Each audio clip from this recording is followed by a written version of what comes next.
A subspace H of Rn is a subset of Rn so that 1. The 0 vector is in H, 2. If u and v are vectors in H, then u plus v is in H, and 3. If u is in H and c is a scalar, then c times u is in H. The second property is called closed under addition, and the third is closed under scalar multiplication. If you start with elements from the space, you can't combine them and end up with elements outside the space. This is good because you stay in the same ecosystem. The opposite would be starting with the ingredients for two different types of cookies, combining them, and then your kitchen starts on fire. You definitely wouldn't expect that. Here's an example in R2. This line through the origin is a subspace of R2.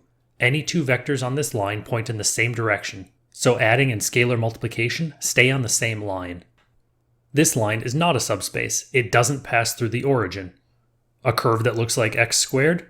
Not a subspace. It contains the origin, but take any vector and multiply it by a scalar, and it's no longer on the curve. The first subspace looks like R1 because it's a line. However, R1 is not a subspace of R2 because it's not a subset.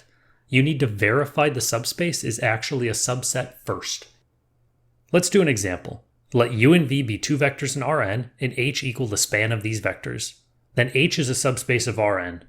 If you're sitting there like, okay, it's a subspace, that's fine. Then I have to ask, why is it a subspace? We actually need to show this.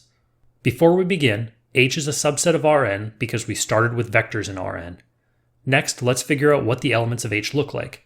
H is a span of vectors, and a span is all linear combinations. So the elements in the span look like AU plus BV. Think about H as an exclusive club. You need to look and act a certain way to gain entry. For this H, you need to look like a linear combination of U and V. It's good to identify this early. Now we get to go through the three properties. First, is 0 in H? Yes, 0 equals 0U plus 0V, so 0 is in H. Second, let S and T be in H. We want to show S plus T is in H. Write S equals A1U plus B1V, and T equals A2U plus B2V. Remember, these are elements of H, and we know what elements of H look like. Then S plus T is A1U plus B1V plus A2U plus B2V. Regroup and factor. This is a linear combination of U and V, so it's in H.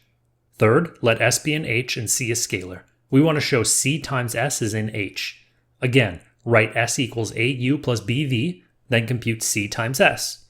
Show each step and don't skip around. It's easy to gloss over an important detail. We end up with a linear combination of U and V, so C times S is in H. Finally, conclude the proof with, thus, H is a subspace of Rn. Proving something is a subspace follows these general lines. Just be sure to identify how elements get to be in your space. That will change drastically depending on the problem.